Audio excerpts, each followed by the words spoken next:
Okay, so let's continue now with computing the probability of a sequence which is generated by hidden Markov models.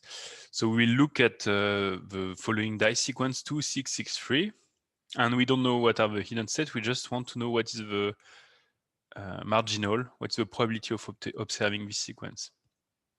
So the obvious first solution to compute this sequence, we could enumerate all the possible configuration of hidden states. So you see now I will use the F for fair and L for loaded. And we could enumerate from, we have a run of 4 fair to a run of 4 loaded. We can enumerate all the possible configuration. For each configuration, we compute the probability given that this is this configuration. And we compute the probability of having the configuration with a simple Markov chain. But that's a lot of configuration, 2 to the power of n in this case, for a sequence of length n, and you see it's not possible. But what you can see, what we can notice is that, in fact, all those hidden state configuration, they have kind of a structure. So all the configuration where I know that I had a fair dice in the free first run, they, from a Markov chain point of view, the only important thing is that I have this fair in the third run, and then I will have a certain probability to have a fair or a loaded dice. So there is a structure between the configuration, which is implied by the first by the Markov chain on the hidden state, then by the conditioning on the observation given the hidden state, that should allow us to enumerate, not to enumerate all configuration, but to go to be able to compute our probability in a recursive way while using this Markov chain properties. So to do a factorization. So let's look how we can do that in the next example. So let's look at the shorter sequence just to illustrate my point. And we can decompose the probability. So as usual, we can always say the probability of having the sequence 3 to 6 is to have the sequence 3 to 6, and either the last state was I had a fair dice or I had a loaded dice. Okay, so having 3 to 6 can be decomposed in having 3 to 6 with a fair dice or having 3 to 6 with a loaded dice. Okay, and that will be the quantity we will look at. So to generate a sequence here of length 3 of a certain length, finishing this sequence with a particular hidden state, because we see then we can sum over those hidden states and we get the probability, the complete probability of a sequence.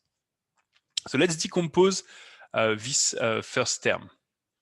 So to have to finish with a fair dice, we can decompose again on the second hidden state. We can decompose one state back, and by doing that, hopefully we will make our conditional independencies appear in a practical way. So we can have either to land on the third dice, which is fair. It means that we came either from a fair dice at the second throw, or from loaded dice, and this is represented here: S2 equal F or S2 equal L.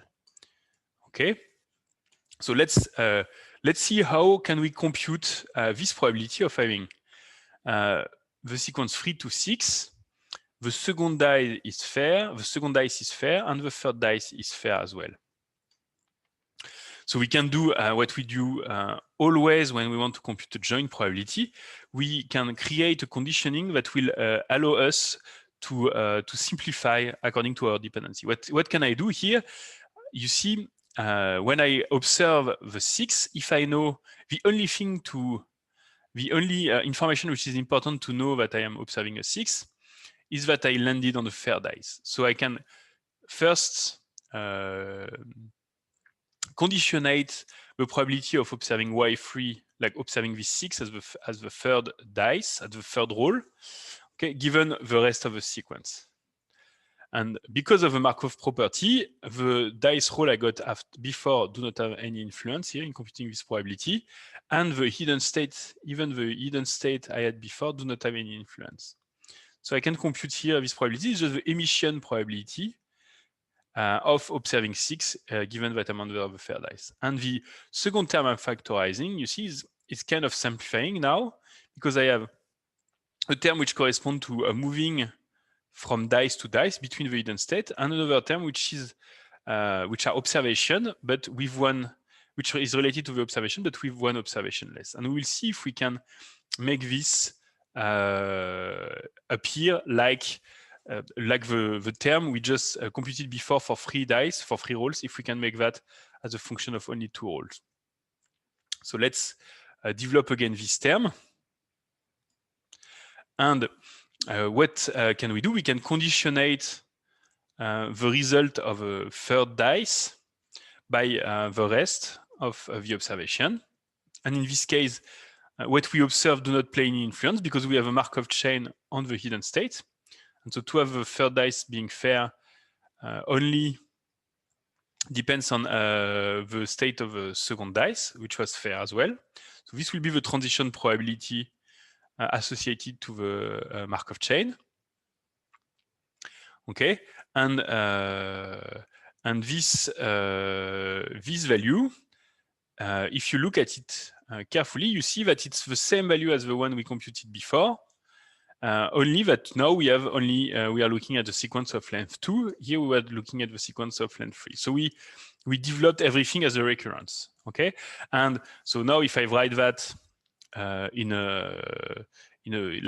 I write all the development I made for this first term, this probability is just the probability of observing the 6, given I had the fair dice, and either I came from a fair dice, so I was computing the probability of the sequence up to the second roll, landing on the fair dice and moving from fair dice to fair dice. So that's this first case, and we can do the same for the second case.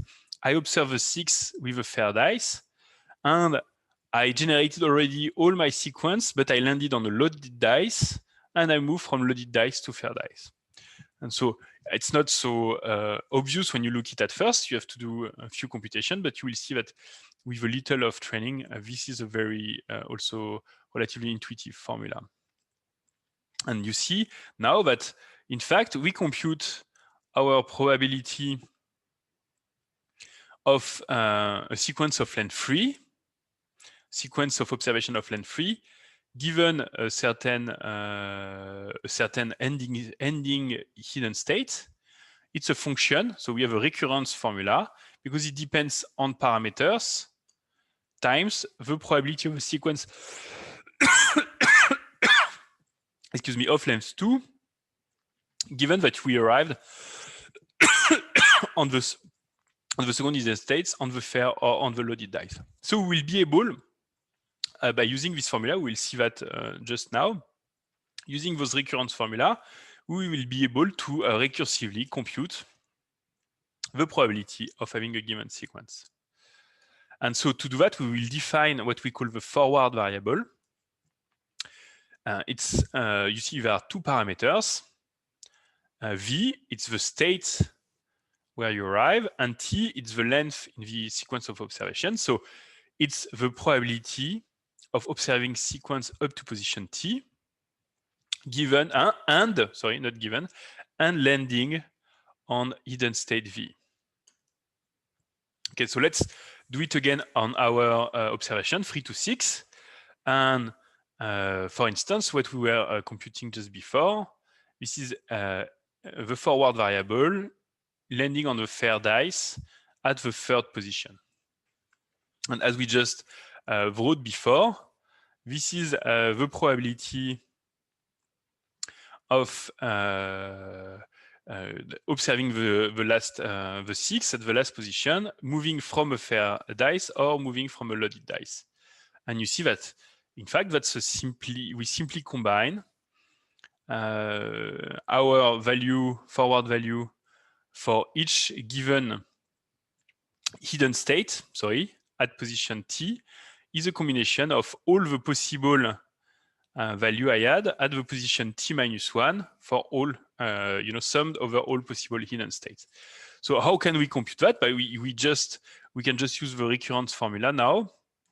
Going forward, like as the variable says, where we have our observation yt, and we will fill in a table for each position, and each so that there will be as many rows as hidden states, and for each position we fill it in with a probability of generating the sequence up to this position. So for the first position, we start with a fair dice, so there's a probability of 1 here to be here, times the probability of observing a 6. We have with a fair dice, it's 1 out of 6. For the loaded dice, we don't start with a loaded dice, so the probability is 0. So now we move to second column, f of 2. We will combine, for f of 2, we combine the value of f of 1 for the fair and the loaded dice. So for the loaded dice, it's 0, so that remains 0. And for the fair dice, it's the probability I got from the value before. So I was with a fair dice, 1 out of 6. I moved from fair to fair, 95. And then I generated a 2, 1 chance out of 6. So that's for to arrive on the fair dice. To arrive on the loaded dice, either I arrive from a loaded dice here, it's again a probability of 0, or I arrive from a fair dice, so I already generated the fair dice. I have a probability of 1 out of 6. Then I move from fair dice to loaded dice, because I'm here landing on the loaded dice, probability of 5%, so 0.05. And then I generate a 2, probability of 1 out of 10. And so I have my second forward variable, which is 8 10 to the minus 4. And we continue like that, by filling in the table. We can compute the probability here for the third step. I let you, I cannot write here easily on the PowerPoint. I let you do that as an exercise for the 6 here. But you can see that now, instead of enumerating 2 to the power of L, or 2 to the power of length of the sequence, 2 to the power of L configuration, we just have to fill in this table, and that's amounts to a total of 2 times L operation. So the complexity decreased a lot. It's now linear on the length of the sequence. Okay, and so let's recap what we just saw until now.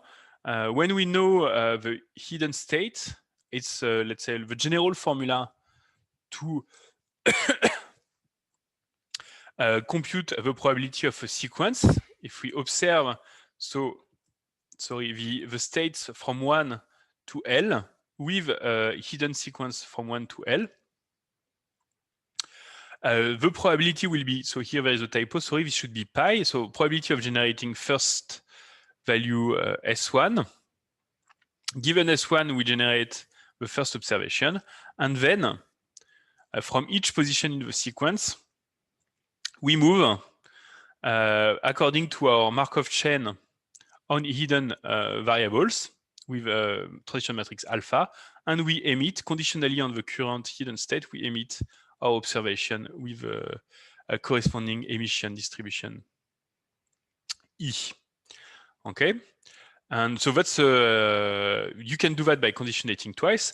I let you prove that maybe again as an exercise. I will write that in the exercise sheet to write that maybe on one example, and then to prove it in the general case.